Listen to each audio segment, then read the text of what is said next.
Hey, listen, if you in your car, if you with your family, if you in the backyard having a cookout, I need you to turn this all the way up, cause it's about to go live. Woo! This joy that I have, the world didn't give it to me, and the show can't take it away. This joy that I have, the world didn't give it to me, and the show can't take it away. You see the vibes, I know you see the light and how it shines. I'm a child of God, why you look surprised? I'm super fly, I won't apologize, cause I walk in favor, I got flavor. Salt of the earth, I can't lose my savor. Jesus Christ, yeah, that's my savior. Eyes on the cross, I don't see no hate. Amazing grace, how sweet the sound. Yeah, yeah, I once was lost, but now I'm fine.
Hello. No matter how many times I hear that song, it just makes me want to dance. Anyway, welcome to Motivation Moments. I am your girl, Zenja Bloomfield. Normally, Gregory would be here tonight hosting you. But however, since the topic of this show is bossed and balanced women dealing with menopause, he decided to toss it off to me since that's a little something I have personal experience with. So before we get started, I want to give you a few quick announcements. New merch coming soon. You can see my sweatshirt that I'm wearing. We'll get back with you. Hopefully by the end of the month, you should see something launching and information coming out. If you haven't already, please check out our books at Sister Pamela Publishing and support us by buying one or more. We've got some new titles that we are working on currently for this year. So stay tuned to see what we've got. Also, I want you to please like, share, and subscribe to our YouTube channel and Facebook so you can watch great episodes like this one tonight and more. And now I want to get started. This is our first panel of the year, so we're excited to do this meetup. I guess you could say it's a meeting of minds and hormones. So I'm going to introduce to you the ladies that are going to be participating. First, we have Tanika Gravely. She is a board-certified family nurse practitioner, functional medicine expert, and the visionary founder behind TAG Family MP and TAG Turnkey Solutions. She is on a mission to help high-performing women and couples take back control of their hormones, their health, and their energy without the guesswork. Whether she's optimizing hormones or helping fellow providers scale their practices with done-for-you programs and patient education tools, Tanika brings passion, precision, and practical solutions to the table. When it comes to menopause, metabolism, and medicine that actually works, she's the one you want in your corner. Next, Stephanie Lyons. Stephanie is a woman who's lived. Oh, hey, Tanika. Hi. How are you? So next I've got Stephanie Lyons. She's a woman who's lived, learned, and leveled up with wisdom earned the hard way and heart that doesn't quit. Standing at the crossroads of faith, family, and fierce professional grit, Stephanie is a certified Christian counselor, seasoned corporate administrator, paralegal, and former business owner. Stephanie brings real-world experience and emotional intelligence to every room she enters. After 23 years of marriage and a powerful chapter of starting over, she raised 2 brilliant daughters and recently stepped into her favorite role yet as a lovey to her grandbabies. Passionate and emotional wellness, relationship building, and the power of second chances, Stephanie leads with honesty, humor, and the kind of insight only life can teach. Let's welcome Stephanie. Hey, Stephanie. Good to see you. Next, we have Regina Nunnally. She's a powerhouse attorney, entrepreneur, and advocate with over 20 years of experience defending justice and uplifting communities. A 2-time judicial nominee, she currently serves as a staff attorney protecting housing rights, and she does it all with sharp intellect and unapologetic flair. A proud graduate of UF and Barry Law, Regina made history as the first Black president of Barry Law's Moot Court Board and continues to blaze trails on multiple boards and bar associations. She's also the creative force behind Nunneryisms Apparel, international author of Boundless Success, and co-visionary of the Man Cave Experience. When she's not practicing law or preaching hope as an associate pastor, she's dropping gems online with Monday Inspirations and Mental Wealth Wednesdays. Her motto, I'm allergic to ignorance, and she means that legally and spiritually. Let's bring out Regina. How y'all doing? Hey, Regina. Oh, you got the fan already, girl. Hey, they listen. Like this hoodie is hoodieing. It's real. This is real. My next guest, Lady Don B, aka Elder Don, is a podcast host on the Bravo with Sheila Network. She has a degree in biblical studies and is building towards her doctorate in that field, along with certification as a life coach and grief counselor. She's a 7-time published author, singer, and poet, and is the CEO founder of Be Encouraged Outreach Ministry. Let's welcome Lady Don. And I'm not sure if she's in just yet. She was finishing up her podcast, so she might be joining. She should be joining us in a few minutes. And last but certainly not least, we have Alonda Cusimo. She's a servant leader, an international best-selling author, owner of Lonnie and Company Network, producer extraordinaire, and our resident straight shooter. Please welcome to the stage, Miss Alonda Cusimo. Lonnie B in the house. Hey, ladies. How's everybody? Good. Doing well. Doing well. Thank you. Good. See, Regina already had the fan out. Yeah. Where the fans at? Right? Hey, baby, that's the theme song. That's the theme song. I said they created that song just for menopausal women, right? They did. If you look at the videos on YouTube, you see a lot of older or middle-aged women doing the dance, right? Now, you probably won't ever see me do it. I have 2 left feet, so I'm yeah, a few too many steps, but you never know. I may be able to learn a few, right? Or at least that that fan snap, because I like the way that sounds. Right. We can do a Zoom and practice. Oh, okay. And y'all promise to, provide grace. Give me grace. We can definitely do that. You know how it is. You know how it is. And I would be remiss if I did not say, just by sheer coincidence, it wasn't planned on purpose. I got my Zeta sisters in the house with me. So, Z5, Alonda, Regina, okay, holding it down. Ladies, it's okay. We still love you. Stephanie and Tanika. Don't worry about it. We still love you. We still love you. We appreciate that. Thank you for tolerating us. Thank you. So the first thing I want to do is, just so our listeners can understand the range where we are, because my honey. Good evening, everyone. Hey, honey. I'm hoping I do you justice. So at least he's watching. He's watching. So I want to, ladies, we're going to run this just like it is us sitting in a room together, having conversation, talking about what's going on in our lives, how we're dealing with things. Only thing missing, drinks. But feel free, grab your bottle of water, because that's probably going to be the best thing, to keep you cool. All right. And then, since I know we're all at different levels, I want us to just go through, one at a time, and kind of share where you are on this journey, whether it's perimenopause, menopause, postmenopause.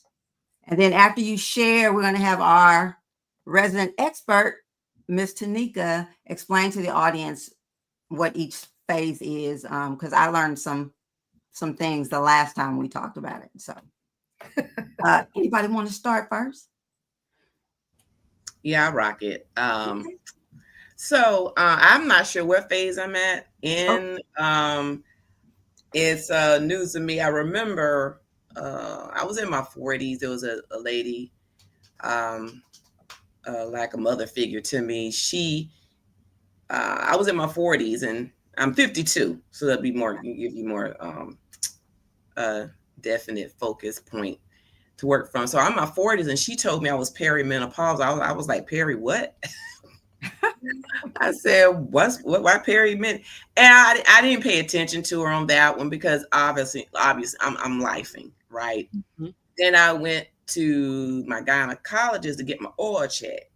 Okay. And so when I did the testing, he came back and said, Regina, well, you going through menopause? I said, and I didn't even hit 40 yet. I think I was coming close.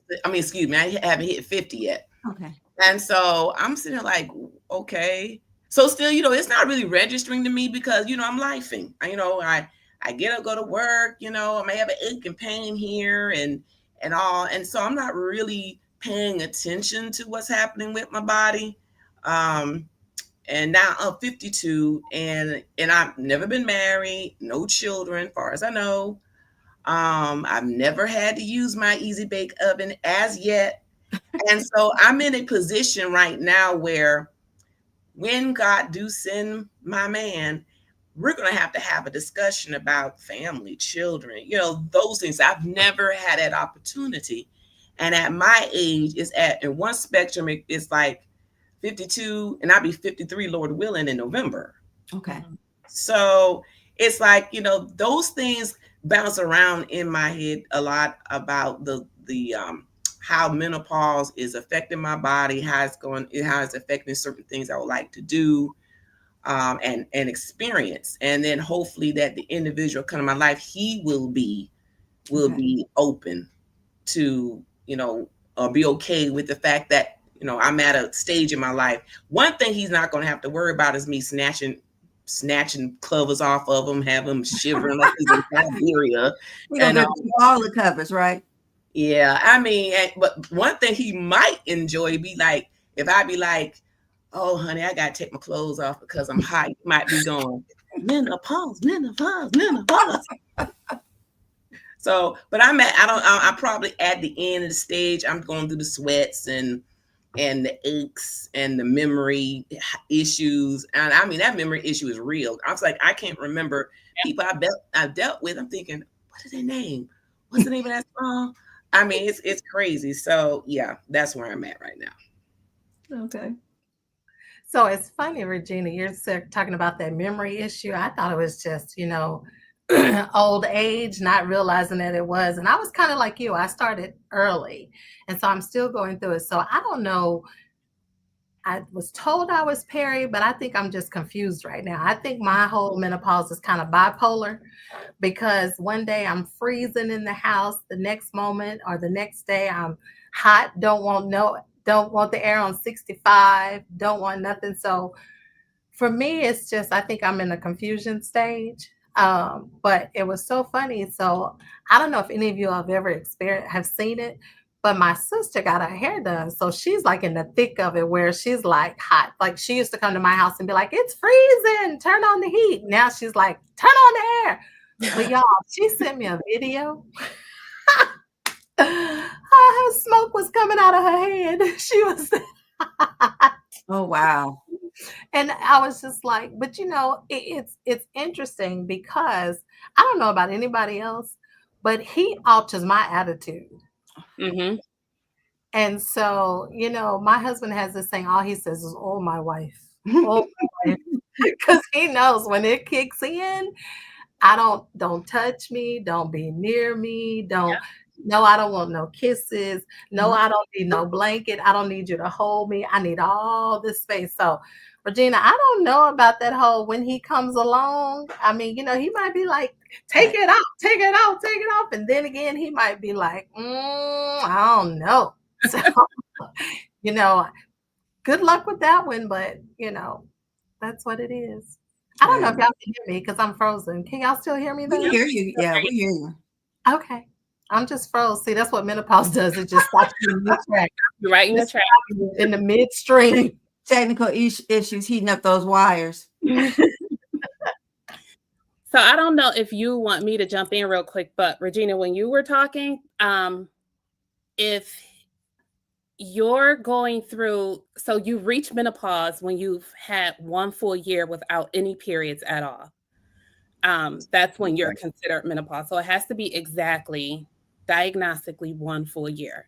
Oh yeah. Then you're considered menopause that one day. And then that day after, you're considered postmenopause. But up until you reach that diagnosis, you can't, effectively rule out any chances of pregnancy. So just keep that in mind. Mm-hmm. Okay. So yeah, Tanika, I'm gonna have you, after everybody gets through, explain, where we are, so you can help those of us who are confused about, where we are, because it's chaos is the best word I can use to explain it. Tanika, do you want to say where you are? Or you want to go last? I can go now. Okay. So my experience where I am in perimenopause. Okay. I reached perimenopause a little early because I had a hysterectomy in my mid-30s. I had horrible issues where I needed blood transfusions. They did several procedures on me. Nothing worked.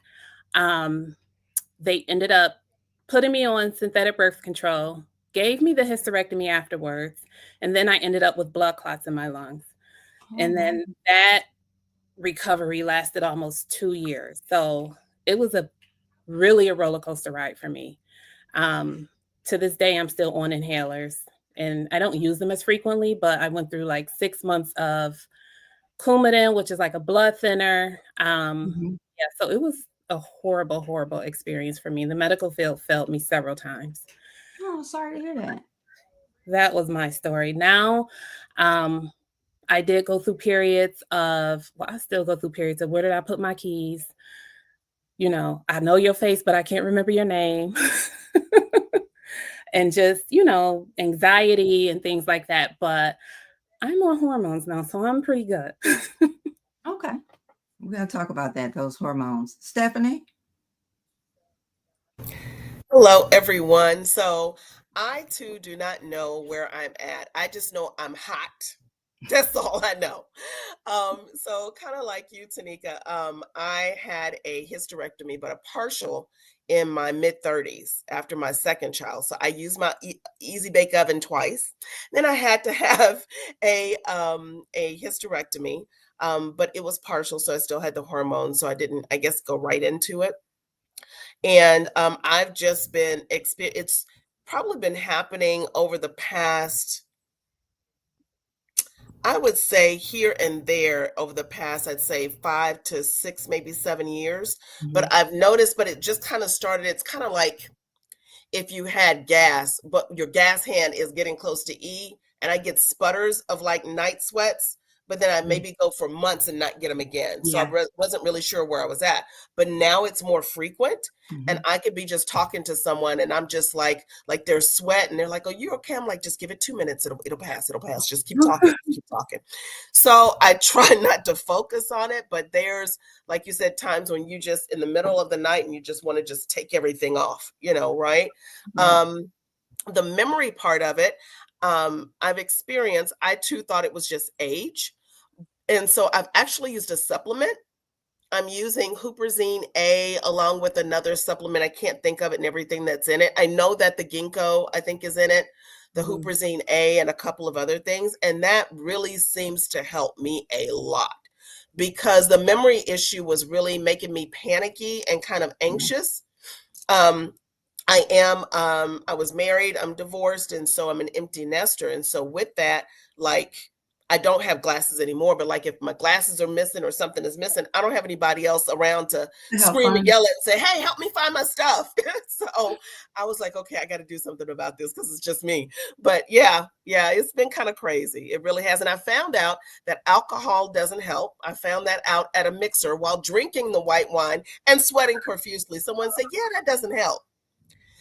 So, they say caffeine doesn't really help. I've also tried like a cream, an estrogen cream that seems to kind of lower like the severity of the hot flashes. It doesn't take them away, but it seems like it kind of lowers the severity. And I had another coworker. We're using each other's medication here. Well, She's Stephanie, I want us to talk about that okay, a little later so that everybody can kind of share what sure. they've been using. So I see Dawn is here. Yes. So we want to bring Lady Dawn B out. Hey, Lady Dawn. Hi, ladies. How y'all doing? I know you're tired from hosting your great show. It was amazing, but I gotta get over to my ladies. I gotta come support my sis. I gotta be in the room. So I'm glad to be here. Hey, Alonda. Hi, ladies. So, Lady Dawn, what we're doing right now is everybody sharing where they are on the journey. So you are actually just in time because I was saving my story for last. So it's on you. Where are you in this menopause journey? Oh, this menopause life that be lifing, this one. I am definitely out of the perimenopause area. I've definitely welcomed myself, or menopause has welcomed me into its environment. I don't remember accepting the invitation. I think it's really rude. It just kind of did a drive-by. And so, yeah, that part. My history, it was like a little touch and go. I was listening with you ladies in the back. I'm one who I've always had a hormone imbalance to begin with. I found out in my 30s that I don't produce enough estrogen. So we struggled for a while, I didn't get regular periods. I didn't get, like, my body does its own thing. It's some weird kind of doing whatever it wants to do. I went through a 5-year fight with cancer. Thank God I won. So that also, yes, affected my reproductive system. They told me I would not be able to have children, but God knows best, and He has the final say because my son just turned 23 about 2 weeks ago. And since then, my body's always been out of whack, so it's been really hard to tell. So it was like up and down, and thinking that this medication is going to work and that medication, you take birth control, then you're taking progesterone, then you're taking something else. And I just said I don't want to take anything else anymore, because one thing is fixing something, but then it's starting something else and throwing my body completely offset. So for the past maybe 2 years prior to now, it was the struggle. I would go having no cycle, and then it would be like, the 12th month and the 30th day. And then on the 31st day, it's like, what? Hey, how are you? And I'm like, hold up. We had an agreement, like I thought we were done here. And so it's just been that kind of journey. But for me, being now having completely shifted into the menopausal side, it is definitely the night sweats. I didn't understand it at first, like what I was like, am I dying? What's happening? Because why am I like, feeling like a wet cat in the middle of the night and having to change or go shower? And am I drinking enough water? Am I dehydrated? Am I having a stroke? Because no one told me. And then the brain fog, the forgetting, the simplest things. Not just what did I come in the room for, but why am I going into the room? Like, why was I even leaving this room? Like, what was I, so it's been that kind of a journey. And I think also the emotions, I don't know if you ladies, like, I find myself to be super sensitive emotionally. Like, the white chocolate commercial always used to make me cry already. But, it's now to the point, I'm telling my age.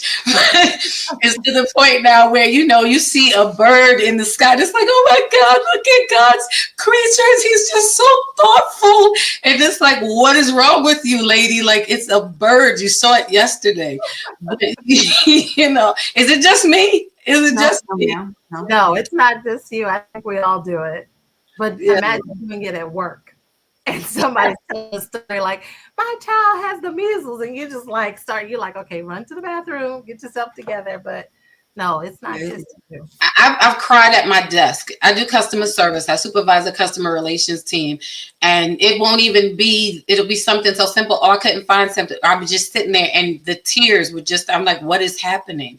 And I'm the most even-keeled person. Like, something, the building could be on fire. I'm like, okay, everybody calm down. We're going to be all right. Let's just, everybody just take your time, but if you can't find your pen, I'm like, oh my God, where'd the pen go? And I was like, what is happening? Why am I crying? Like, real tears, and I can't stop it. So yeah, I that's where I am. So I'm trying to center myself as best I can. Okay. So hopefully we can help with that through this conversation. Where am I? I want to say I'm in the post stage as well. My thermostat has been broken for sometimes I feel like my whole body is broken. When I started perimenopause, the whole headaches, brain fog, just everything, my body. I have that thing now where I'm cold most of the time. The only time I'm not cold, I go to bed with cold feet, but then I wake up sweating. But the hell that I am in. So you all know that June 7th will be a year that I've been married, right? Yeah. So I just, I recently had to resort to a couple of months ago, some sort of estrogen or hormone treatment. So I do the patch. I really didn't have a choice because I'm 53, and when you're 53 and you move in with someone, no matter how much you love them, no matter how much you adore them, getting used to them being in your space, sharing your stuff, sometimes just breathing can bother you. And Gregory's like, I feel like, what am I doing wrong? Honey, it's not you, it's me. It's me. Lady, I'm crying all the time. I'm already sensitive and love a good show, but I'm crying at a funeral on television. Like, is one of my dearest relatives. And he's just like, what's wrong? Is there anything I could do? No. And I have to fight the urge to be like, leave me alone. It's something you have to deal with. So this has been very trying for me. So I am looking forward to this conversation and finding ways to cope so that I can stop getting on my husband's nerve. Because when I say grace, my husband gives me so much grace. So much. Sometimes I even feel he has sympathy symptoms. That is that much grace. But it's a journey. I do realize that. When will it end?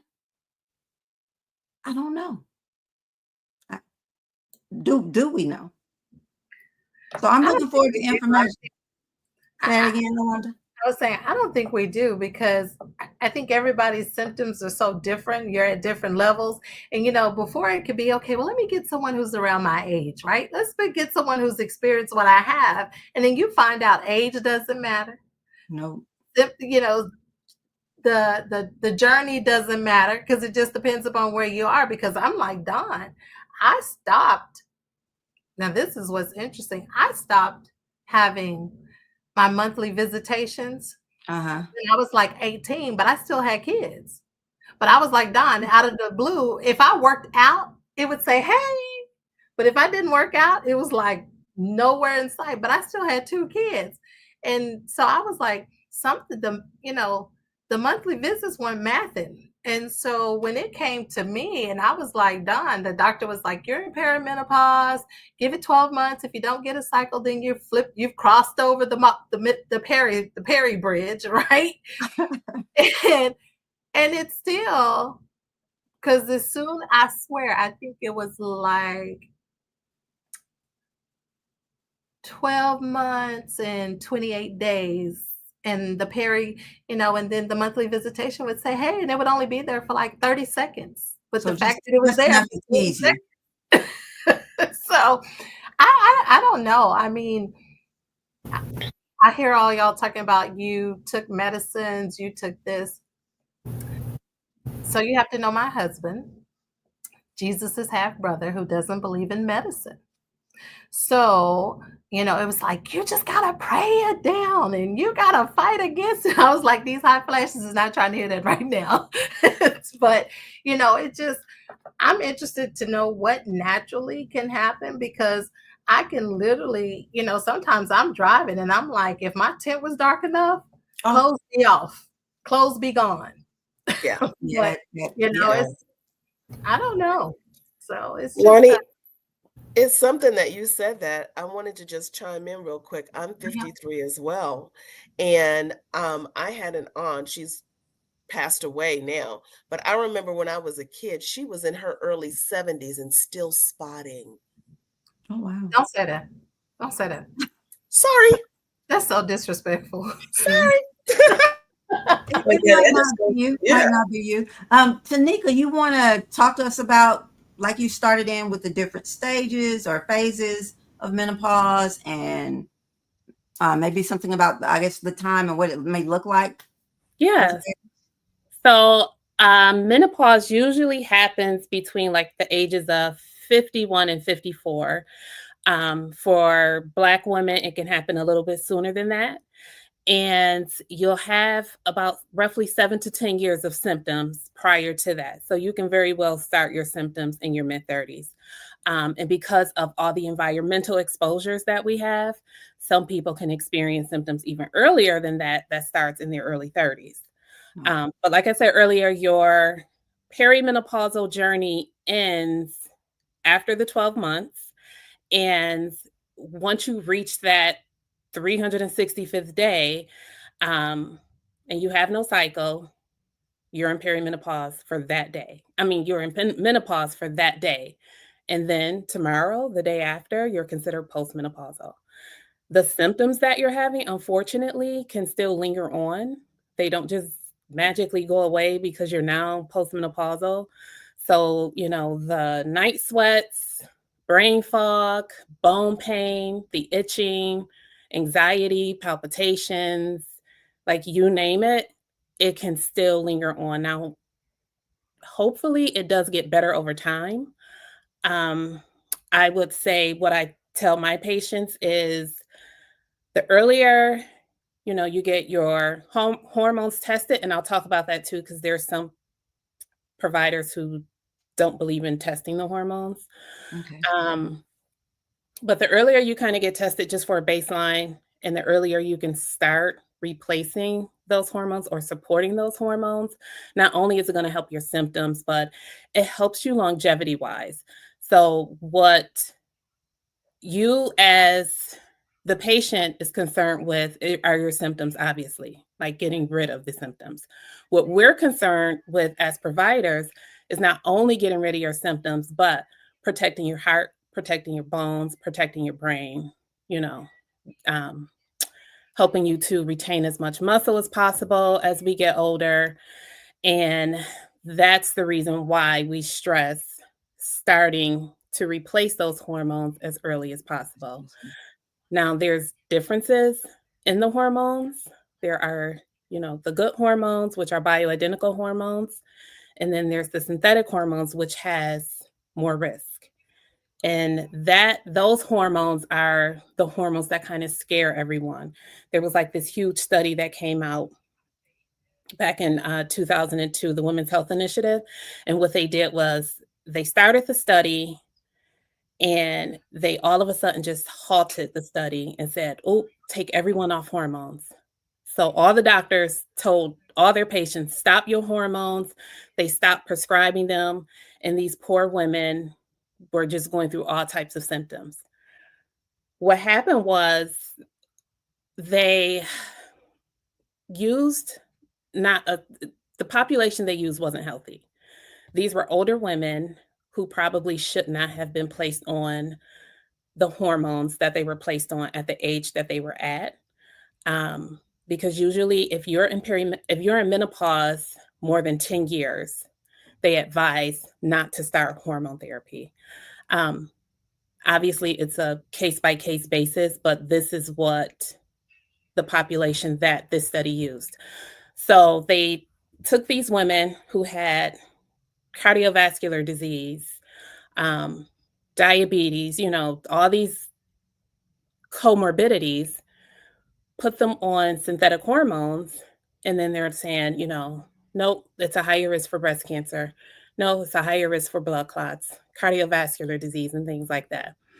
Then when the study was debunked, it wasn't as loud as it was when they thought that the study, posed all these risks. So that was done quietly. So it's still stuck in a lot of providers' heads that, hormones are bad, don't get on them, you're going to have all these side effects. And that's just simply not true. It's something that your body produces, something that you need. It's something that we all eventually should replace, not only because of symptom management, but because we want to prevent dementia. We want to prevent, you falling and breaking a hip when you're in your 60s or 70s. We want to prevent the number one mortality in women, which is cardiovascular disease, cardiac arrest that will lead to death. So those are the things that we focus on. Now, I'm sorry. No, I was going to say the other thing I wanted to mention with testing, because your hormones are so erratic during perimenopause, that's why you're having all these symptoms. You're going through highs and lows, and how you said one day you feel fine and one day it's like, okay, who is this person? It's because your hormones are so erratic. It's like a roller coaster. That's the reason why most providers don't bother testing your hormones, because they're going to say, well, they're not really accurate, because one day they can be this number, the very next day they can be something totally different. And although that's true, when you're taking hormones, you still want to get tested, because the goal then is to make sure you're optimized so that you have that cardiovascular protection, that you have that bone protection, and you have that brain protection. So don't let anyone tell you, no, there's no reason, to test the hormones. Now I got stuck when you said longer than 10 years. Like, you mean longer? Really? Actually longer than 10 years? Like the symptoms, and I wanted to read like the list of symptoms, because I know the reason why we can be so confused with the gamut that these symptoms run. So, physical symptoms. These are the ones most women know and feel often at the worst times: hot flashes, night sweats, weight gain, fatigue, sleep disturbances, dry skin and thinning hair, vaginal dryness, decreased libido, joint pain and stiffness, cognitive and emotional symptoms, brain fog, memory lapses, mood swings, anxiety and increased worry, irritability, hormonal and cycle related symptoms, irregular periods, headaches or migraines, heart palpitations, bladder issues. Like, and those are just not even half. yeah, like that's a lot. Mm-hmm. That's a lot. And men wonder why, women can be so mean. When you're going through all of that, yeah, it will make you mean. Well, what about the cortisol? Because I know they talk about your cortisol is higher, and that's why we have the fat accumulation and all that. I've always had a pooch. I've always had this, and it was last year when I started noticing. And I do line dancing, and that's part of my cardio and walking. And they tell you, oh, don't work out too long because your cortisol is going to be high, and then that's going because you're going through menopause. I'm thinking, well, oh, gee whiz. And then I saw something on the internet, I don't know if it was true or not, talking about cortisol can eat your thigh. I'm thinking, what? Cortisol eating people now? I was like it's some arthritis, sciatica, all of these different things. And you're thinking, I wish Eve was in front of me right now, because I would scissor kick her dead in the throat. Girl, you know what I say? About 3 o'clock. We all get through. I said, Jesus, hold on for a minute. Me and Eve got some business to handle because she's just disobedient. We need to do a brain reset. Because no, you know what? I imagine having kind of like high school. You get the girl in the bathroom. We need to get Eve in the bathroom, corner her, and go all the way in. All the way in. Sorry. Okay. So for the cortisol and thyroid are two main hormones that people miss when they're talking about, testing their hormones and replacing hormones. Mm-hmm. So with your cortisol, your body is meant for fight or flight, when things happen. That's a healthy, normal stress response. The problem is a lot of us remain, in that fight, and our cortisol just spikes and it kind of stays there. So that's when we are at increased risk for chronic inflammation, and chronic inflammation is not good for us at all. Chronic inflammation can lead to other things, like I said, cardiovascular disease, dementia, insulin resistance, and things like that. The way you can help with your cortisol, there is a test that you can do. It's a saliva test. And you take this, you just produce saliva 4 times a day, morning, afternoon, evening, and night. And it's going to give you this cortisol line that we look for. So we're looking for a spike so that when you wake up in the morning, we know you're good to go. You're ready to get out the bed, get your day going. As the day goes on, we want to see that down curve. And then ideally at night, your cortisol goes down, your melatonin kicks in, you sleep good at night. The problem is a lot of us don't get that curve. And if that curve blunts and it stays elevated, then that's when we're at risk for all these other things. Now, as far as weight, that's one of the things you're going to notice, especially around the belly area. Cortisol, and then you want to test the thyroid, because that's like the heart and center of your metabolism.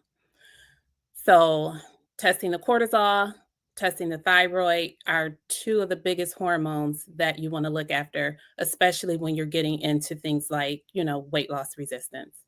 Also, with you working out, strength training is key.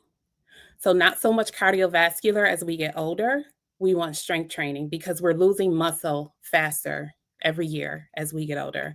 So that strength training is not going to only help muscle, it's also going to help bone. So that's what you want to focus on. Strength training and resistance training, more so than cardiovascular or cardio training. I feel like they should have facilities for women with menopause where we can just all meet up and work out and vent. 12-step program. Oh, yes. Yes, and wherever you fit on the spectrum, there's a room for you to go to, so you don't feel so bad, because I don't even know what melatonin is. Like, I've been taking something for years to even get 4 hours of sleep. Well, that's what a lot of people take melatonin without even realizing what their melatonin levels are, without checking their cortisol. So it's kind of like you're band-aiding something, and then people will take and be like, oh, melatonin doesn't work for me. Well, it doesn't work because that's not the issue. The issue is something else that you have to tackle. And then your natural melatonin to kick in. So, Tanika, I have a question, and it's not, it's something that is popular now. And, the things that you've talked about, I felt like I was listening to Zenja, those commercials that says, okay, but taking this, and it goes like 30 seconds, it gives you all the side effects. Mm-hmm.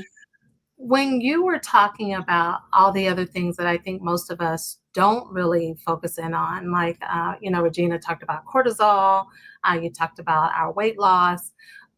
For that individual who is on a semaglutide, mm-hmm. how does that affect them? Because that is not like how I understand it, it's not like a temporary fix for weight loss. That becomes part of your lifestyle. So how does that work with your hormones when you start going through these phases of menopause, perimenopause? So it doesn't necessarily have to become a part of your lifestyle. Semaglutide can be prescribed for different reasons. Mm-hmm. Obviously, everyone knows it for a weight loss drug. Mm-hmm. Right? And just to let you know, our body naturally produces GLPs. So you're supposed to use it more as a supportive measure, like as a kickstart. That's mm-hmm. the idea. It's going to help decrease insulin resistance, which at the end of the day is going to help your hormones. It's going to help with weight loss. At the end of the day, that's going to help your hormones. So it's gotten a bad rap only because so many people are abusing and misusing it. Overall, I think if you're someone who does have weight loss resistance and you have like maybe a bit of a food addiction, or you just need help with that kickstart, I think that the GLP-1s are a great help and assistance. Mm-hmm. I don't think it's something that you should be on long term. And I think that while you're on it, like, for example, my patients who are on it, I have a metabolic program that they have to go through. They're not just on GLP-1s. Mm-hmm. So they're learning lifestyle. They're learning nutrition. They learn about their hormones. They learn about their sleep. They learn about endocrine disruptors in their home. So it's a full program so that they're getting educated. And we don't really focus so much on like counting calories and things, because who's going to do that every day, all the time? You miss a day, you're going to be like, oh, I'll start tomorrow. Oh, I'll start next week. And then you kind of fall off, and then we're back at square one. We really focus on healthy plates, portioning your plate just by vision, just practicing things like that. So with the GLP-1, the other thing is people are concerned with muscle loss. So you're not actually losing muscle because of the semaglutide. You're losing muscle because you're losing weight so fast. So it's like it's not a direct cause and effect, but it's because you're losing weight so fast, you're going to lose that additional muscle. So that's called sarcopenia. So you have to, it's really important to, again, focus on strength training and hydration and things like that. And protein intake is huge when you're on semaglutide. But it's not something that I think should be frowned upon, and it's not something that's meant for you to be on lifelong. Now, there are some patients who have autoimmune diseases or like rheumatoid arthritis, chronic pain, things like that, that they'll get microdosed to help with other things, but not necessarily weight loss. So there's, a lot of off-label uses that people use the semaglutide for. So now here's my last question, then I'll turn it over to the other ladies. So you just said that the GLP-1 helps with your hormones, helps with balancing back out. So does that mean that there's a possibility that you could be in perimenopause and have a baby? Yes. Oh, okay. Yeah. With or without the GLP-1. But is it more prominent? Because so I didn't want to say it, but I'm gonna go ahead and say it. So there's like this room that says they had an Ozempic baby. Mm-hmm. So a lot of people, I keep saying patients, but a lot of women who especially has like diagnosis of PCOS, and they think like, oh, I'll never have a kid, and they start, Ozempic, Wegovy, any one of the GLP-1 medications. A lot of them do end up pregnant because that medication helps to decrease inflammation. That's one of the big factors in PCOS is inflammation. When you decrease that inflammation, you kind of get things rolling again, and they can ultimately end up pregnant. Wow. This conversation has me feeling like we need help just for being a woman. I'm struggling. Run me my money for all this extra suffering I got to go through. Peace money. Give me my peace money. No, Get somebody else to do it. Get somebody else to do that it. part. Which brings me to a lighter point real quick. So ladies, what is your time frame you would say from going from peace to petty? Because I think I've probably done it in about less than 2.3 seconds. Not long. Yeah. I'm petty confident. Yeah. Petty confident. I'm still in that one. For me, yes. Like it does not take long. Now I can, go just as quick as I went, to petty, I could reverse it and go right back. But it's like you have, trying to be mindful all the time of check my emotions, and I have so many conversations with myself in my head that I'm tired before I even say anything, because I've gone back and forth with like, what is that going, is that a real feeling, or is that the hormones making you feel some kind of way? Like it's a challenge. I think go ahead, Regina. I think one of the keys is that we just have to know our bodies, and I think over the in the past they made the old schoolers they kind of made you feel embarrassed about your body, and so with these changes going on in puberty, and then going through that, and then the change as they call it, and so I think it's a key. It's a key. It's important for us to know our bodies, to kind of know what we gauge, because I was a criminal defense attorney for 20 years, assistant PD. So stress level, toxic environment, because it was like a rev. And then when I transitioned to where I am now with legal aid, I didn't realize how I don't know how stressful the situation was that I was in. And so I was used to a certain kind of way of operating. And so I said, okay, I know I'm good. I can go in the courtroom and I can stand toe to toe with the best of it. But last year we were on our way to Philadelphia, and we went the back route, and we crossed the Chesapeake Bay Bridge. That bridge, I was driving, and I was like gripping the wheel. I had this fear come across me, and it didn't help though. About a week or two before that, that barge hit the bridge. It looked just like the one we was on. Yeah. And so I had all these thoughts in my head, and I'm just gripping. I'm thinking, okay, Regina, this is not you. This is not your normal way. I've crossed a bunch of bridges, but that one, I was nervous, and it didn't help. Everybody else in the car was nervous too. But I'm usually cool, calm, collected, have things on lock. But that one, I was like, I've never been so nervous, and so I had so much anxiety. And I'm like, this is crazy. I mean, the bridge like it would never end. And I was like, this is too much. And so, yeah, so that's when I realized, I said, yeah, that wasn't normal for me. But I give myself grace. I have to give myself some grace because, yeah, I'm not 20 years old. I'm 30 years old. I'm going through a different spot in my life, and I got to give myself grace to, kind of just go through the process at this point and not to feel so bad. But I think it's key for us to know our bodies and to know how they operate, and at this point in our life, not really ignore stuff. Oh, That's absolutely. That's Yeah, true. absolutely. I think when our parents and our grandparents were growing up, like you said, things were hushed. It was put in the closet. No one was allowed to talk about it. No one in the house could know when your cycle was on.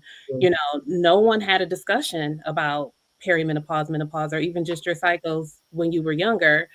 And that spills over because when we're adults, it's like, oh, who do I talk to this? Who can I trust? Or are people going to look at me weird or strange?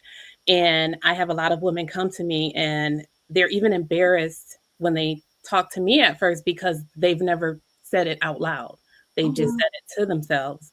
And I find that, especially in our community, there are a lot of women who are just suffering in silence and think that it's just something that they have to deal with.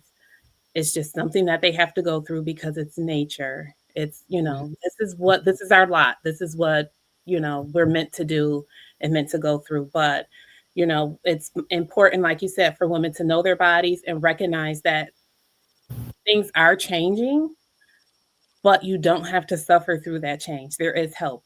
And even if it's something that you're not comfortable with, as far as like just replacing your hormones, at least just get the education so that you're aware. That's the biggest thing, is just getting out awareness, and talk to your daughters, talk to your nieces, your sisters, younger women that you're around, so that it becomes a normal conversation for them as they age. And it's not something that they're just hit with in their 30s and 40s and 50s. Yeah, it's important that we know our family history. I know learning mine, that the women started really young with female issues. So, now that I have a sister who had to have a hysterectomy, early, my daughter has PCOS, like, I had menstrual issues, which led to me finally having a hysterectomy. Like, it's so important to know our family history and to have these conversations, and not just about the female things, but about the other things that are going on with our bodies. Now, is there anybody, did you guys feel uncomfortable when you had to have that conversation with your doctor? Because, a lot of times you'll go to your doctor and you'll say something and they might make you feel like you're crazy. So I actually have an appointment coming up in June next month. So this conversation is so timely. So I wanted to ask two quick questions to Tanika. One, a couple of years ago, I found out I had a vitamin D deficiency. I really felt like my body was literally falling apart. I could not sleep. And I was like, oh God, what's going on? When we tested and found out that I was deficient, and they put me on, like, I think about 90 days of like the 50,000 mcgs or whatever. The first night I took that pill, I slept like a baby. That was exactly what the problem was.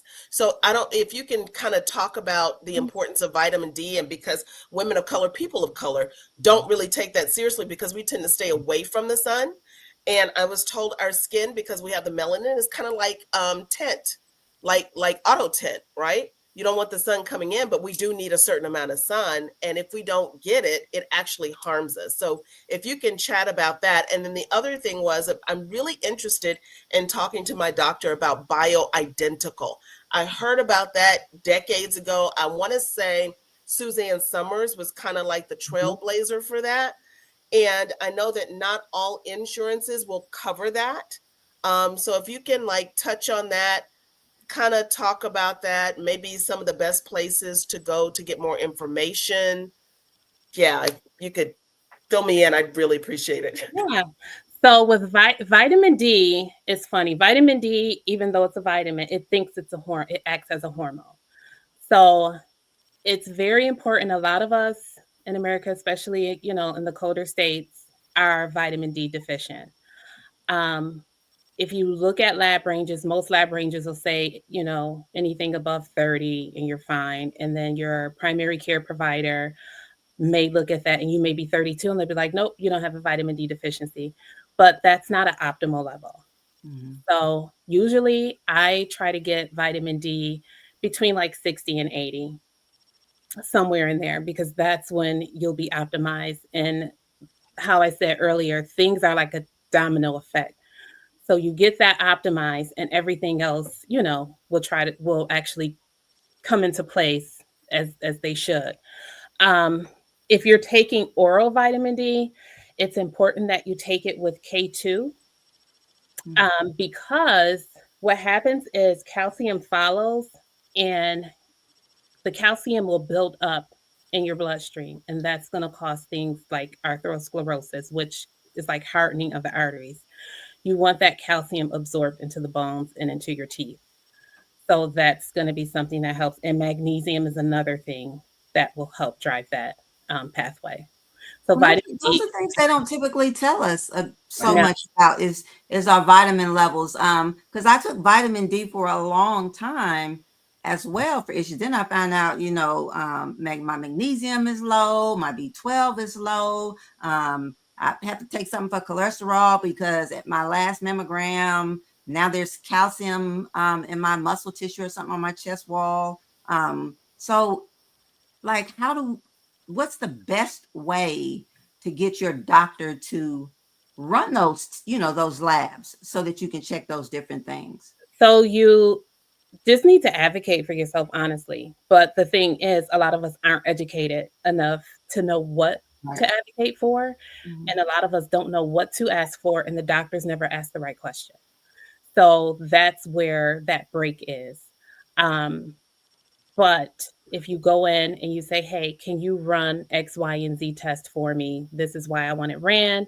They're either honestly are going to say, sure, I'll do it for you. Most of them don't mind. But then you kind of have those old school doctors or practitioners, I should say. I don't want to make it sound like I'm targeting doctors. But you'll have those old school practitioners who will be like, you don't need that. It's fine. You're fine. You know, they may even, regardless of what symptoms you're having, for whatever reason, they think a depression pill or anxiety pill is going to cure all, and they'll just write a script for that and send you out the door. So you definitely have to advocate for yourself. The other thing with vitamin D too, just in case anyone goes out and buys it, make sure when you take it, you're taking it with food, because it's fat soluble, so that it helps to absorb. So make sure that you are taking that vitamin with food. But Tanika, if I could just chime in real quick, when you were talking about the vitamin D, mine was at a level just a little bit below like what it was supposed to be. And I felt like I was falling apart, y'all. She's not lying. And I'm better at like a 60 or 70. So if they tell you that you're okay and you still feel bad, don't trust it. Yeah. Do not trust it. So yeah, she's definitely right on that. And I take it with the K2. So yeah. Yeah, that's very important. So again, just if you're hovering around 30, a lot of them look at lab levels and they'll say, nope, you're fine. But just know that those lab levels may not be your baseline.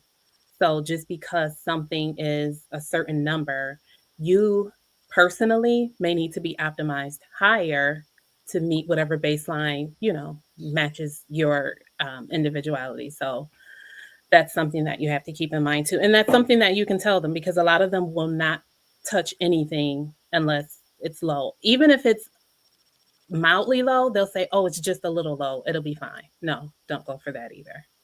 Don, did you want to chime in? Now I'm still like a little offended about Eve and this whole process. Got kind of stuck there for a minute. But I would just say I agree with all that's being said. I know for me, I had to have that palate platelet done with all of my hormones and all of that. And it wasn't until I actually had it done recently, over the past years, that I really trying to figure out what is happening and how to balance out my body, because nothing was working. And, I had to laugh when you brought up the vitamin D, because when the nurse, when she called to tell me, it's the results and blah, blah, blah. And she was like, let me ask you something. She said, do you go outside? And I said, yeah, I go outside. Like, what? She was like, do you go outside for long? Like, do you what? Like, are you in the sun? Do I go during the day? And I'm like, yes, I work. Like, I leave my house. I'm like, what? What are you getting at? She's like, we have to put you on a prescription for vitamin D because yours is so low, and not realizing that was why I was so tired and lethargic and everything hurting and just not feeling. And I had to take it. I still take it like once a week. I still have to until we get where we need to be. Like you said, because when I realized that when I don't, I go back to feeling how I was feeling. And you do have to. I love the point of grace that was brought up earlier. We have to give ourselves grace in this season, because one thing I realized, I'll be 56 in 6 months, and I am learning me and my body at this stage, and we're going back thinking, we've been so accustomed to our 30-year-old body or our 40-year-old body and the things that we could do. And it's like, no, you cannot move like you used to. Like, it's not, your mind may want you to, but your body, the knees is not like, you go ahead. I'm going to wait right here, and it's the adjusting to really where you are right now and embracing and accepting it. Is a struggle, but we do have to give ourselves grace. And I had to realize I don't know my body now. I have to learn my body at this new stage, in this over 50 stage, at this menopausal stage. What does that look like? Like, where am I now? And not expecting me to still feel like I did when I was 30, because we're not. I have to find what's normal for now. And it's just learning to understand, learning to understand and embrace where we are. And I'm really glad that you're having this conversation, because we do have to normalize information and not being afraid to get information, not being afraid. You only know what you know. You don't know what you don't know. But but if you don't ask and keep asking till you get the answer that makes you feel satisfied, that makes you feel like you have something to work with. So this conversation is so, so very, important and key, because Lord knows when I first started going through this, and then the hot flashes and the night sweats, I was like, I did not know there was such a heat that ever existed, and that it was within the walls of my skin and could not come out. It's just, yeah, they say if you can't stand the heat, get out the kitchen. But what do you do when it's and the kitchen is within you? Like, what? Kitchen, right? When you're in the kitchen, you can't get out the kitchen. You want to get the kitchen out of you, but there's no amount of water that's fixing that. I don't care how much you drink. But information. I thought about what you said with it being in your skin, and it gave a new twist on what hell may really mean. Just saying. Something to think about. So, well, if that's it, women, we don't want to be down there. We don't want to do it. We took our. Well, my thing is our team, boss, and balance. One of the things I thought about. So, menopause does not come with paid time off. So all of us, work, whether it be home or outside of the home. How do you manage life, workplace, and those hormones? How do you deal with it? Because sometimes I know I don't want to do anything. Nothing. I don't want to people. I don't want to people. I don't want to work. I don't want to do any of it. So how do you ladies balance? A lot of prayer.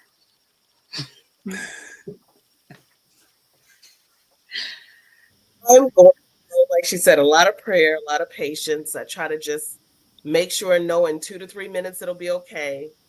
But I'm really interested in this bioidentical hormone to see Yeah. if I can have a solution that's like a once and for all.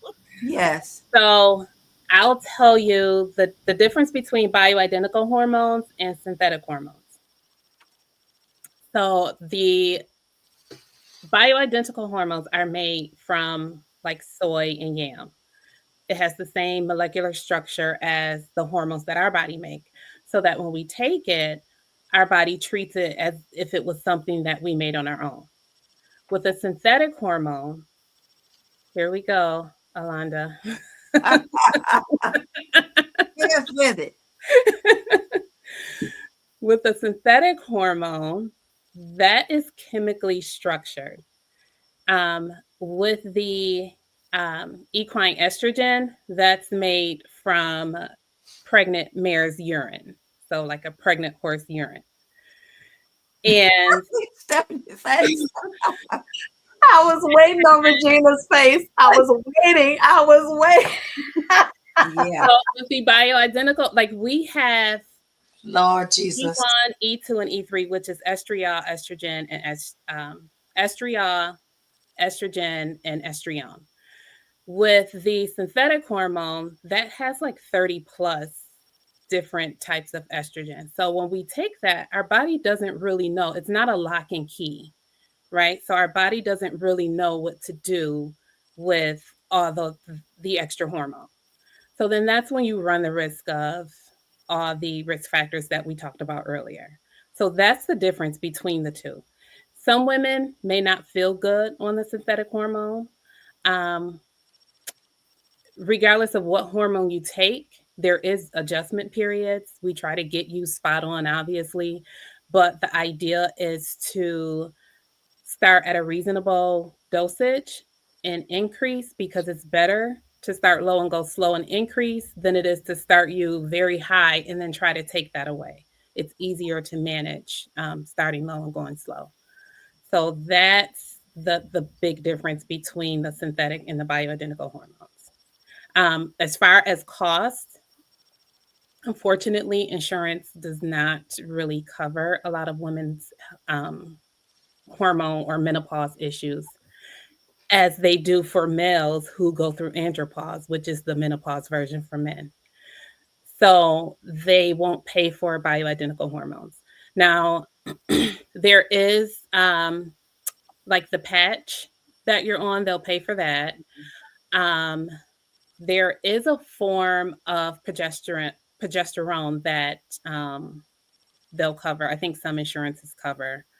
But for the most part, a lot of the things are out of pocket. And again, with functional medicine, which is what I practice, a lot of the insurance won't pay for functional medicine because we're mostly preventative medicine, and insurance companies only pay for things that you're actually diagnosed or already going through. So you actually have to wait until you're a diabetic, or you actually have to wait until you have cardiovascular disease, as to where we look at things and we say, okay, these numbers are creeping up. You're going in the wrong direction. Let's tackle this now. They won't pay for that. So that's why our practices don't take insurance. Wow, that's crazy. Common sense is not common, huh? Mm-hmm. I'm finna go get some yams.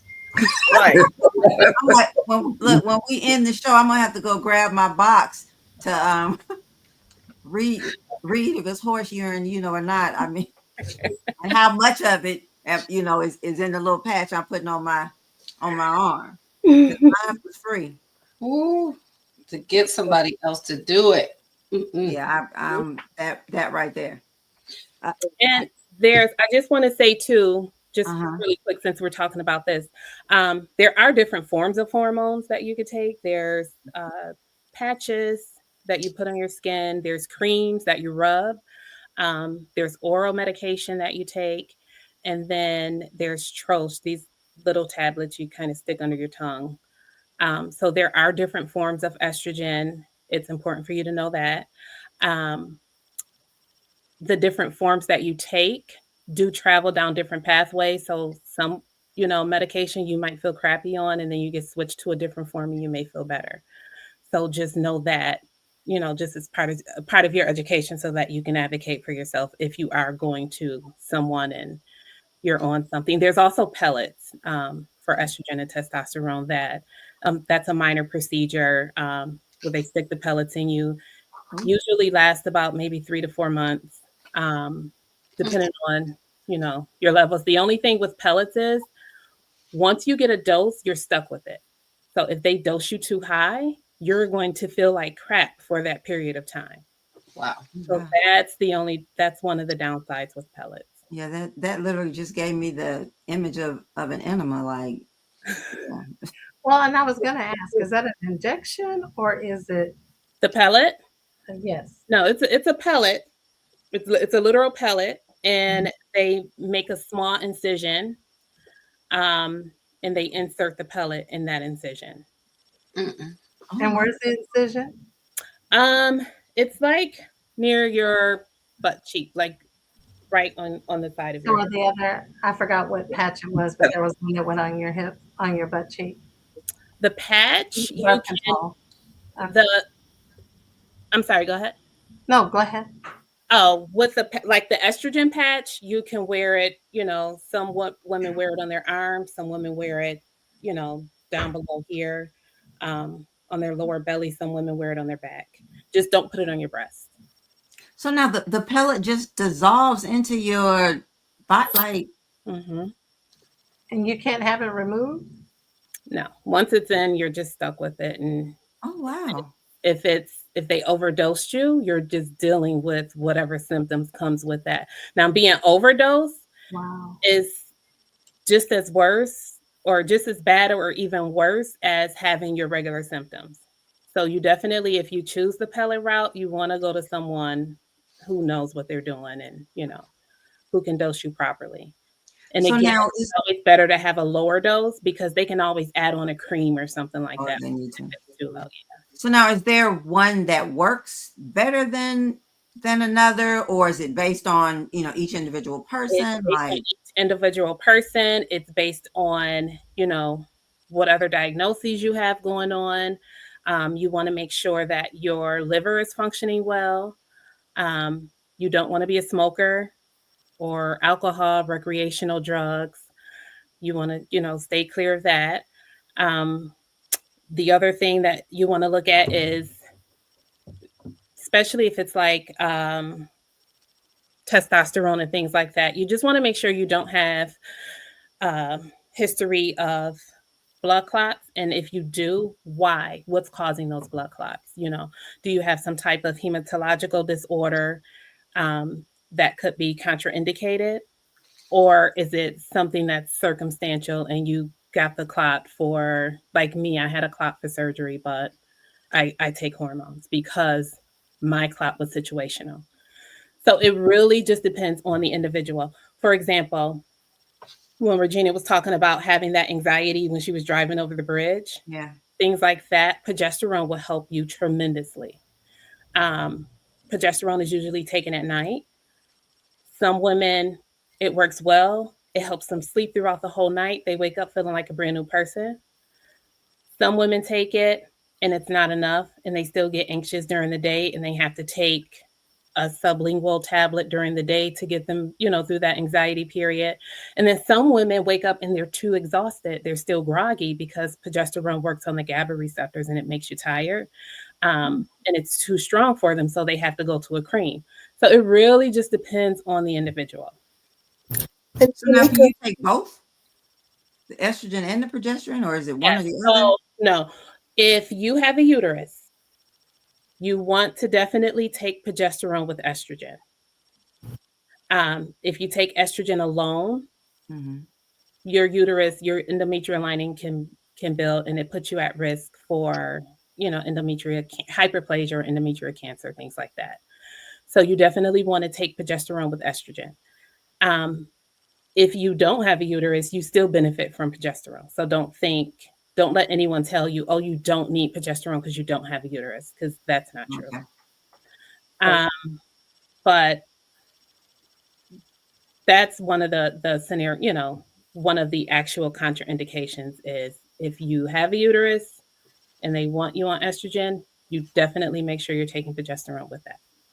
Okay. Tanika, I had a question about the bioidentical again. Is there like an association or an organization where you can go and kind of see where there's some doctors or people that practice that in your state? Is there like a... So there are different organizations. There is an organization called there's the Menopause Society, but then you have some doctors or some providers in there who, you know, still kind of practice old style medicine. There's another organization that has a provider lookup. It's called BHRT Academy. Another organization is A for M, literally the letters A, number 4, M. They have providers that will prescribe bioidentical hormones. Thank you. Mm-hmm. Ladies, you know, when we talk with our girlfriends, like we could go for hours. And Alonda, I know we don't have hours. But I mean, like, I'm really enjoying this conversation. Does anybody have any burning questions that they've been thinking about through this conversation that they want to add? No? Okay, so I want to know, how has menopause changed the way you dress, whether it's at work, whether it's going to events, outside, whether you just lounging around the house? Like, tell me, how does it have you dressing? Y'all laughing, but no, I mean it's like more so for me because my office is cold. And so I'm always wrapping myself up. I don't know why my old office was cold. My new office was cold. It's always cold. And I'm in Florida, so I think you prefer cold over it being burned up. But it's really going to sleep. It's the bed for me. You know, I don't want nothing around my neck. I don't want nothing around my stomach. It's the bed. It's the attire for the bed. Because during the day, you know, when I used to go to court a lot or whatnot, it depends on what fit. But not to me, it's more the attire for the Betty Bye. That's what concerns me because I'm trying to be as comfortable as possible. Mm-hmm. gotcha. Well, it has definitely turned me into someone who everything has to be comfortable. I agree. I really don't want nothing touching me at all. Just nothing. If I could wear a muumuu and I got to bling out some muumuus or something, because I gotta have some shine somewhere. I'm just a rhinestone girl, so I gotta bling it out. But if I could have them and just wear them all, because I don't want nothing touching, like just don't touch my skin. Just don't do it. So I find myself with being like the leggings queen, because it's the closest thing to my skin that doesn't feel like something's touching me. Jeans are my absolute enemy, although I used to love them, but I can't do it. They're just heavy, and I get depressed looking at them.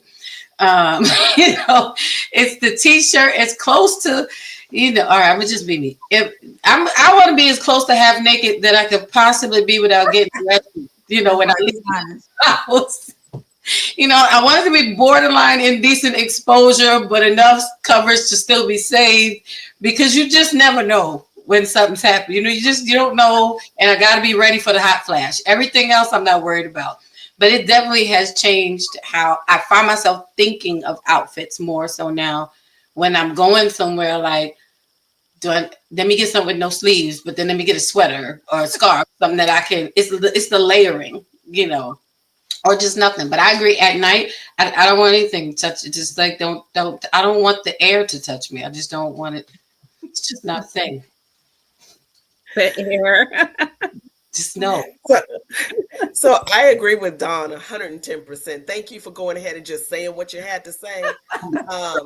because, you know, the little shorts, remember back in the 70s, the little shorts that had the little white line. Yeah. So I have, you know what I'm saying? Yeah, got 'em. Those is real high. And then like, you know, a tank top, or like if I'm going to work, I wear a lot of these. You see, they don't have the shoulders. I had on a jacket earlier, you know, the layering, so you could take it off, but it definitely has to be as close to your natural birthday suit as possible. Just even around the house, it just doesn't matter. Yeah, Especially around the house. exactly. Were you going to say something, Alonda? Long and loose. Long and loose. Maxie is my friend. Yeah, nothing tight. If I'm hot, I can raise it up to my thighs. When I get cold, I can drop it down to my ankles. Long and loose. Real easy. You know, I think about okay, I'm supposed to date myself. I had the chick jeans and I wanted to, you know, sew them up where they were tight on the ankles. Now it's just like I need as much to breathe. I need as much space where air can breathe through, air can flow through. And so I say long and loose. Now, those that know me know some fabrics that women have is just a waste of fabric. I don't understand why we use them. I don't understand why we have them. I don't. That's just a waste of money to me. So, and more so now, it's just long, loose, and free. Gotcha. Long, loose, and free. What's yours, Tanika? Cotton, loose and cotton, and leggings. So now Regina said at night, it's the nighttime thing. Don said the same thing. Stephanie, you said about the shorts. Now, I have been where you got the shorts on, you know, you got the tank on, and you thought you were good, but you had to come out of that. And you're out of that and you're still hot. Mm-hmm. What do you do? Where y'all going? What we doing? We grabbing our fan? What we doing? Girl, I got a fan. I have one of those tower fans. So if you done came out of that, I'm in front of the tower fan like this. So you want to know a trick? I'm at. Looking like Jesus. Yes. I'm oh boy, I'm sacrilegious. No. But you know. Nah. So let me tell you a trick. When you're having a hot flash, keep like little zip bags. You could put a little water in there and make little ice packs. You put one here under your armpits, one of your groin, and you'll be good. Ooh, I'm glad you said that, because that's where I end up in the freezer. Yes. The door open and trying to get my head and anything else I can get up and like. A lot of my patients will open a refrigerator and just stand there. Yes. Yes.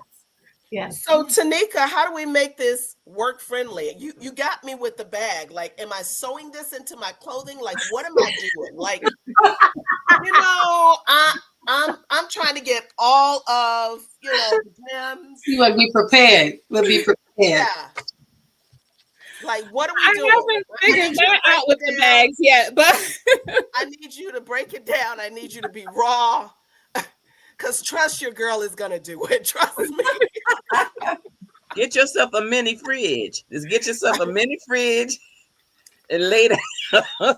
Yeah, I'm like Regina, have a traveling, look, somebody needs to invent a traveling refrigerator for the woman. Hey, so you can carry your little or at least just those like special like menopause material where like maybe under those armpits and in those spaces that it actually cools off, kind of like those pillows that cool off in those like places, and you're wearing it. Oh yeah, and it's heat activated. It's heat activated. When you start sweating, it comes on. It picks in right. That's it. I like that. It's like the little fans I'm seeing people wear around their necks. The fans that cool them off. Well, they got the fan, they got the hat fan, and they got a hat fan. But the bamboo sheets don't work. Oh no, bamboo sheets, bamboo pillow. No, you could try the fancy slide, like you know. That's why you wear long and loose, and you have inside pockets where you can put the little coolers. You gotta use the little blue. Or remember when you were? I don't know if you remember. You were little when you used to have the little igloos, and they had those little blue ice packs you had to put in the freezer. Yeah, For the lunchbox. Right, because those stay all day long. You need a bunch of those in your lunch bag, the cooler lunch bag, and that way you just stick it and you're good. Nobody see it, you're fine. That's for use. I got some of And that then in my use your freezer. hand if your underarms get wet to just, dry. Now we just gave a whole new meaning to the breastfeeding room at work. Now you're gonna have the menopause room. menopause room. That's a good idea. I mean, why not? It's a thing, right? Menopause room that just stays cold and nice. Because I can only imagine a man who has to work with a female counterpart that's going through it at work. I know he catches it. Oh my God, I know he catches it. He better stay silent and out of the way. That's all. Save yourself, sir. Baby, because she giving them a look. Yeah, and you not say nothing. Don't tell nobody. Suffer in silence like us. That's right. And get out of my way. I know, like for me at night, you know how when you're next to somebody, you want to cuddle, but you just can't. You can't do it, and it's hard to do. Because you're hot, and everybody feels like an oven. And it's just like you just took me from 350 to 550, and it's not working. So, and that sticking the one leg from under the cover. Yeah, the one good leg. It's always the one good leg went out the window. Well, that kind of works for me. I do stick my foot out from underneath the covers, and that does help me. And how many times you end up doing that in the night? I lost count. I know you like out, it's cold, out. Yeah, it's a back and forth, never ending. So that makes me think about what's the weirdest advice that you have gotten from somebody about what you can take to relieve your symptoms. I mean, if it's, garlic, drink garlic and ginger, or, garlic in your socks at night when you sleep. Like, what's the craziest thing? Did you try it and did it work? I don't know about crazy. I know people talking about take that black cohosh. Black cohosh. I went and bought some menopausal tea from the health food store, and when I drink it, it felt like the menopause got angry. It started fighting me. I stopped drinking it. I was like, this is making it worse. Good thing it was on sale. Okay, let me add that to my list. No cohash. Don't do that. Regina, you got. The menopause got mad. I was like, you want to argue with me? Oh. I stopped drinking it. I was like, good God Almighty. Not having it. The menopausal tea didn't work either. No, I was drinking. I drank it about twice, and it was like it was ramping up stuff. I said, no, I don't want it to ramp up. I don't know if it's like, how people take a vaccine and it causes your body to have those symptoms like the flu shot and all that. So I don't know if that's what it was doing. I said, I don't need your help. So, dang. I mean, that's my story. Sea moss didn't work for me. No sea moss either. Sea moss didn't work for me. I did try ashwagandha. I don't know, Tanika, if there's any truth to that. Ashwagandha is more so for like anxiety, and it's not really actual menopause symptoms. It's more if the anxiety is caused by menopause, but it's more just for it's like an adaptogen for like cortisol and anxiety and things like that. Okay, so no ashwagandha. So it's trying to help you with your hot flashes, basically. Yeah, I want something that I can just take the one thing and it's all the symptoms. Not, well, you take this and it'll impact the moodiness will go away. You take this and you won't have a hot. Like, I want one thing I can do that's gonna relieve all the symptoms. I need to think of everything all together. I need it all together. You need when you find it, let us know. Huh?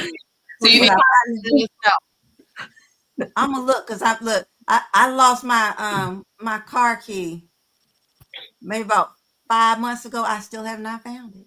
Oh, I cannot. Wow. So I Wow. need something that's going to work for my mind, because there's nothing like crying and getting upset because you cannot find something. So honestly, with you and you saying that, and you said that you wore estrogen patch, you may need to be optimized more. Your estrogen, it doesn't sound like you're getting to the level that you should be at. Okay. So I would definitely mention that. Yeah.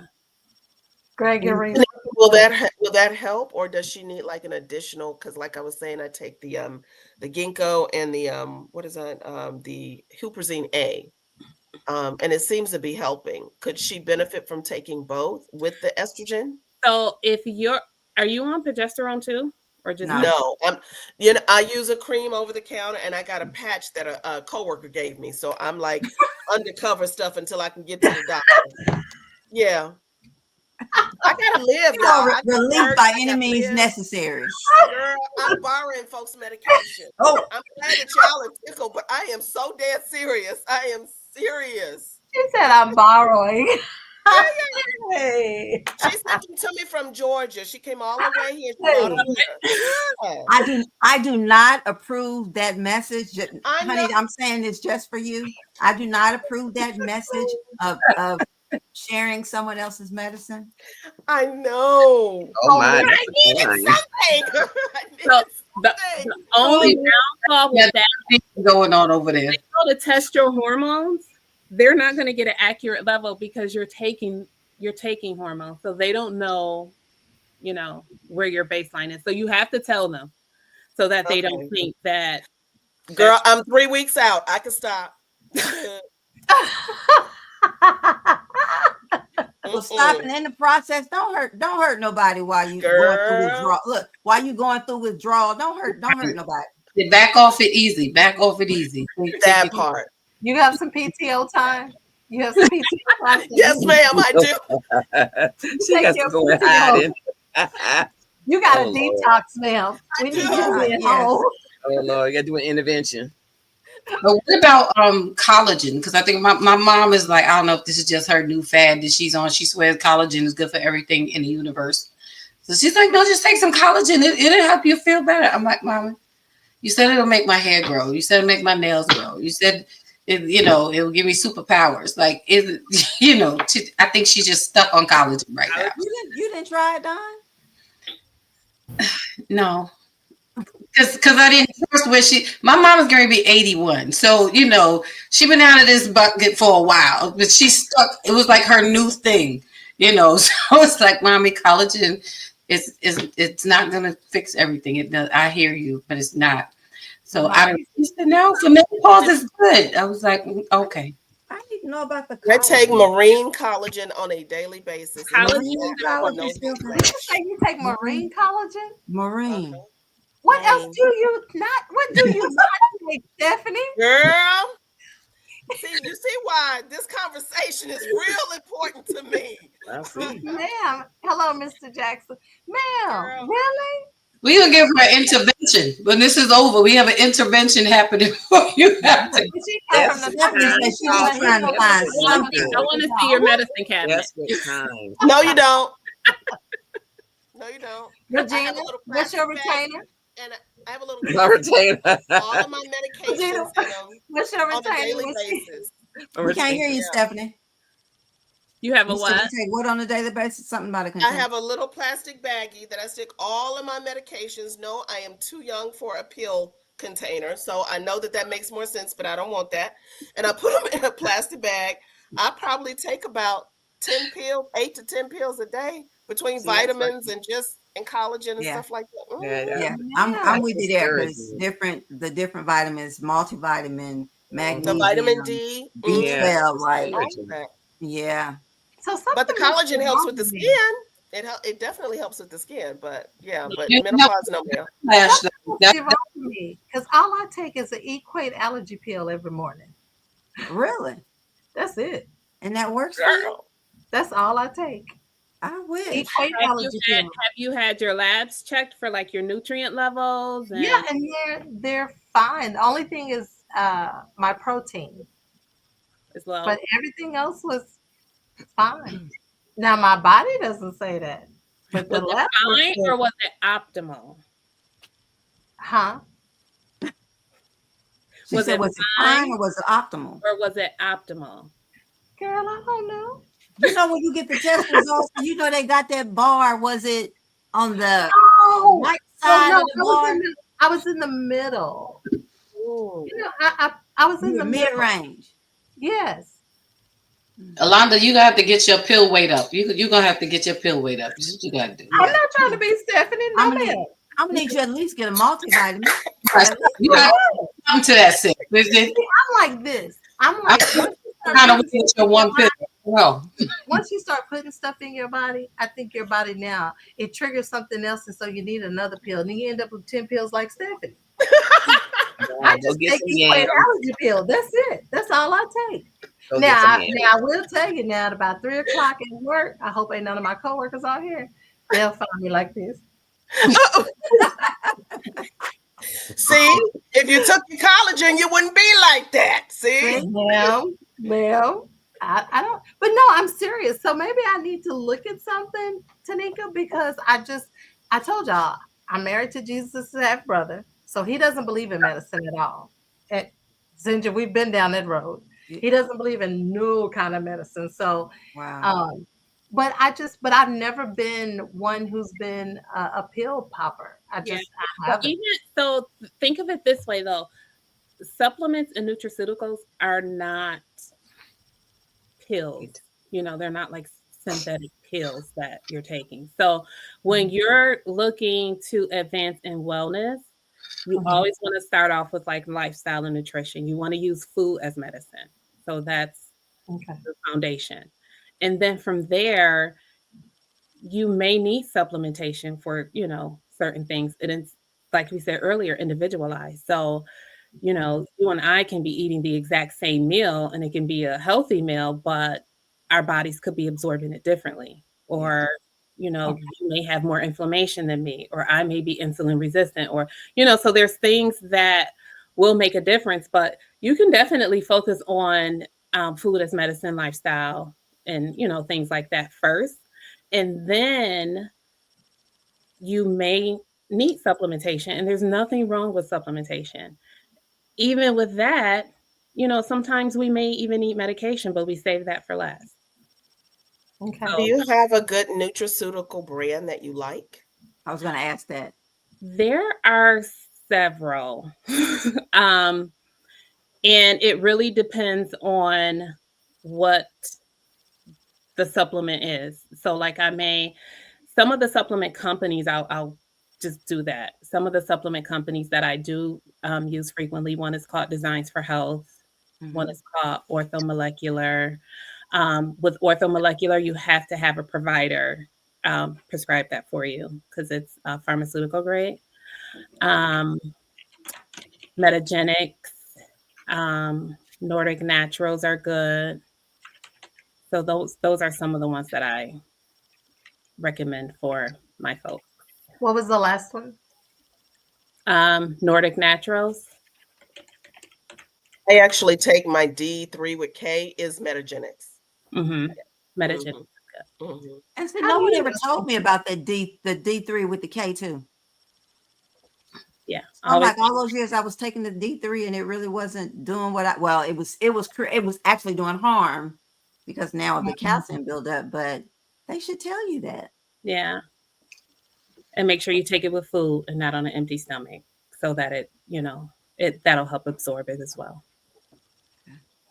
See, now I feel like I'm the oddball. Now I guess I do need to step my pill game up. I take one pill a day. I take one a day. And so for example, because you have allergies, you're likely inflamed. You have inflammation. So that's, you know, But that's what I take ginger for. I eat ginger. Well, I have ginger and garlic. I eat a small piece every morning. And turmeric? Do you try turmeric now? Or like cardiovascular too. Like that's going to help with cardiovascular, but it doesn't really focus on like overall inflammation. That's going to be diet, lifestyle first. And then for inflammation, it's things like omega-3, or, you know, if you eat like a lot of omega fatty foods like fish and, cotton, things like that. Mm-hmm. I tell you what I do crave, and I can just eat it straight, is roughage. Romaine lettuce. I don't have to have any dressing. I can just pick it off and just eat it, wash it and eat it. But my body craves roughage. Oh, wow. I love vegetables, but I can't eat them without going through pain. Oh. So yeah, I'm just right. Well, I love Brussels sprouts, cauliflower, but I'll have to do like 4 Beano to try to relieve the bloating and all. Like it's poor Gregory. like what? So I know I'm over here like y'all. Gregory executed. He been executed.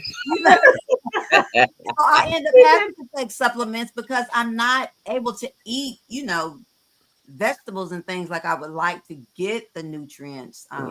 But if you notice things like that, they have testing that you can do too. Like when you have symptoms, don't only look for something that's going to take care of the symptoms. Look for actually what's causing, the issues. I'm trying to. What's the name of that test? There's a test. There's like my favorite one is called a gut zoomer. Gut zoomer. It's going to give you a lot of information on your gut health. What is that called again? Gut zoomer. Gut zoomer. Okay. Yeah. I can send you all a link to order it. It's okay. Yeah, that's good. Thank you. That would be great. Yeah. Text message. Well, they say that your gut is what. Yeah. Yeah, the gut is your second brain. That's what. Oh wow. Okay.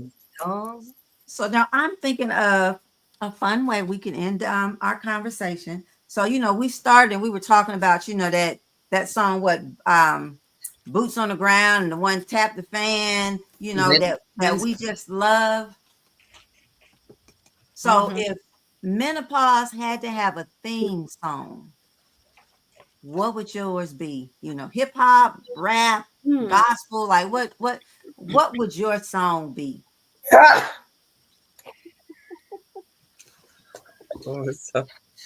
Lord, it's the final countdown. Oh no. I know mine. I would be, it's getting hot in here. So pick off your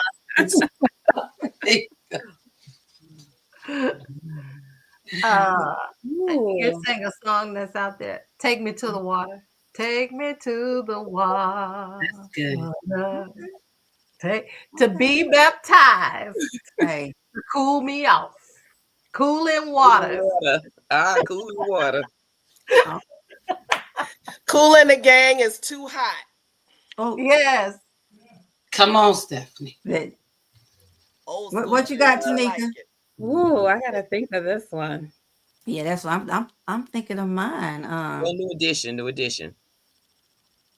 Cool it now. Hey. I know I'm wrong. I know I'm wrong for this one, but I don't know why this song is just in my head from the window to the wall. Like, oh. And thank you very much for coming to the motivational moments. That would be the same. This has been a Lonnie B network presentation. Really? Did you? My neighbor was playing that song down the street. Down the street, my neighbor was playing that song earlier today. So that's kind of prophetic, but not. Gregory said fired by the Ohio players. Fire. Yeah. That's a good one. Did you think of yours, Tanika? I said it. Cool it now. New edition. So we're gonna let you finish up by telling us about your organization or your practice and how the viewers and how we can get in touch with you, so we can learn more information. I know you also have a Facebook group, so just. So the name of my practice is Tag Family NP, and I help women who are going through perimenopause, menopause, PCOS, endometriosis, fertility, you name it. I also help couples who are interested in just finding a healthier lifestyle together, or who are on the verge of breaking up and they just want to make sure it's not their hormones that's a big, huge problem in their relationship. I do have a Facebook group. It's called Her Hormones that you can feel free to join. And I also offer programs that are self guided. So, those who want more information to learn about metabolic health, it puts you through a 12-week program that'll teach you about everything from lifestyle, nutrition, sleep, hormones, anything you know that you need to learn that's important, that's going to help you on your wellness journey. And the same goes for women's health, men's health, and fertility. The other thing that I am doing now are deep dive sessions that I can do with anyone. It's a 2.5 hour consultation. I do genetic testing on you. And I also take any labs that you've had recently ordered, or we can get those ordered for you. And we go through a deep dive session so that you learn everything that's going on with you, all of your symptoms. But the biggest reason that I'm doing this is that you learn your why these things are happening. I also give you a tailored plan after that, and then I can give you recommendations for providers that are in your state if you need further treatment. Awesome. And your this is the beginning. I'm sorry. I just wanted to say this is the beginning of a beautiful relationship. Girl, that's besties about to be on speed dial. Like, yes, ma'am. Yes, ma'am. It is worth the drive or the flight to New York for your deep dive.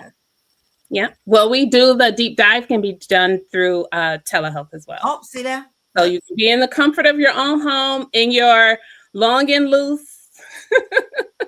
So, ladies, you heard it. You have no reason not to get the deep dive. Oh, and something else I saw, Tanika, on your social media, win 2 free tickets. Yes. So I am speaking at a Women of Wellness event next week. And I put that out on social media so that people can enter to win 2 free tickets to attend the event. Oh, wow. And my website. That's in New York? That's in Buffalo, New York. Okay. And the website, if you ever want to get in touch with me, is www.tagfamilynp.com, or you can also find me on all the social medias, Instagram, TikTok, Facebook. Are you saying TAP, T-A-P? Can you spell that for me? Tag, T-A-G. It's actually my initials. Oh, okay. Yeah. Tagfamily.com? Tagfamilynp.com. Thank you. Mm-hmm. So look, I'm just going to end with a funny. I thought you were saying tag NP. Well, I mean, technically, that's how. Yeah, that's. But it's the letters, not the word. Right. Yeah. Yeah. It's okay. That's okay though, Alonda. That's okay. And Stephanie, any last words before we get out of here?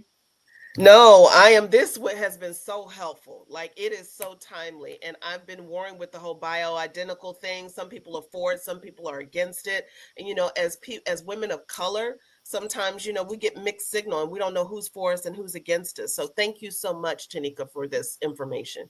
Yeah. And now Stephanie she did a show on season 9, so episode 133, just a couple of weeks ago. So if you missed her episode, you will want to go back and watch that. Her version of Boston Balance, and check her out. Lovey. Yes, thank you.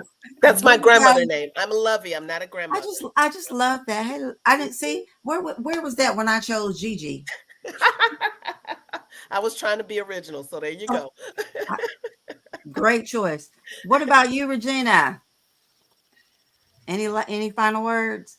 No, I just enjoyed this conversation, and I hope it encouraged individuals, because I'm all about, like I said, I'm allergic to ignorance. So if you don't know what you don't know, Yeah. You can't grow, you can't get better, you won't get the help that you need. Yes. The solution is right in front of you, and you don't know it's there because nobody told you. So this was awesome. So That's appreciate right. And then, guys, Regina is going to be on episode or season, I want to say, what is it? 130, is it 130, 137 right there. So Sunday, check out Regina on Motivation Moments, May 18th. She has a lot of information to share. I just love that picture of you. That's my It's stimmy check. That's the stimmy check pose right there. it's a beautiful picture. And then Lady Don B. This has any last been words? great conversation. I'm so happy I found my menopause village, my sisters who are connected by this struggle of life. You know, struggles bring us together, but we gonna win. We together. But no, seriously, no, I was serious about that too. But I would just say, you know, let's not be afraid of information. Take the time to learn yourself. It's not going to go away. So ignorance is not acceptable. Let's educate ourselves so that we can show up as the best version of ourselves, you know, and give yourself grace. Find your village. I found mine. Y'all can't have them because they're mine. Right. And then Lady Don B, her podcast, she's actually on before Gregory's show. So Gregory's at 8, she's at 7. So if you get a chance, you want to check her show out too. And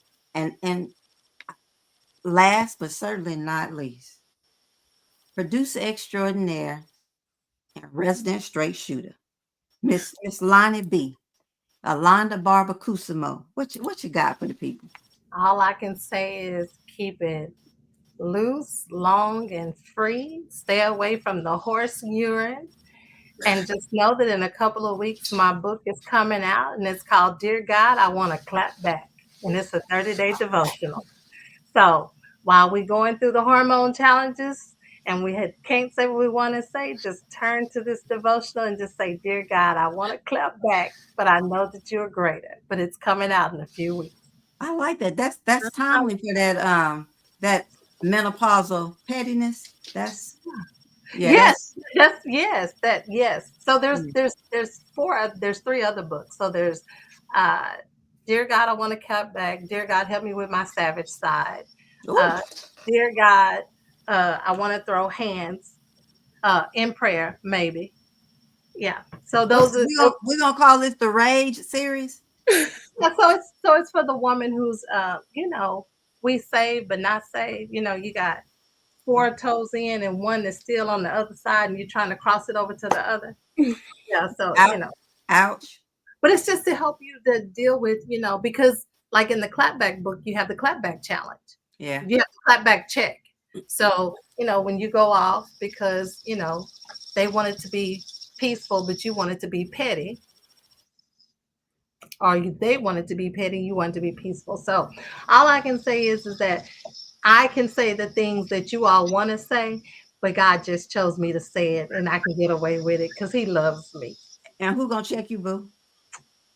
That part right there. Oh, yeah. So ladies, I have enjoyed tonight. This has been a really great informational show. Like, I can't wait to talk to you ladies together, offline. Like, I just really enjoyed it. It's so good to know you're not alone, and just when you think your symptoms are the worst, you find out that, somebody's symptoms are worse. So, you need to just thank God for the blessing of your little, mind fog or whatever it is. I don't get hot flashes, so I don't break out in that sweat. Mm-hmm. So, I mean, big ups to those of you who do. I can only imagine that it's tough, to have to carry a fan and just not be able to control it. But if you have enjoyed this episode, please don't forget to like, share, and subscribe to our YouTube and Facebook channel. Also, you can support us on PayPal and Cash App if you choose to do so. You'll see Alonda's running it across the screen. And that's all I have. Otherwise, be encouraged, be inspired, and be motivated. Good night, guys. Good night, ladies. Good night. Hey, listen, if you in your car, if you with your family, if you in the backyard having a cookout, I need you to turn this all the way up, cause it's about to go live.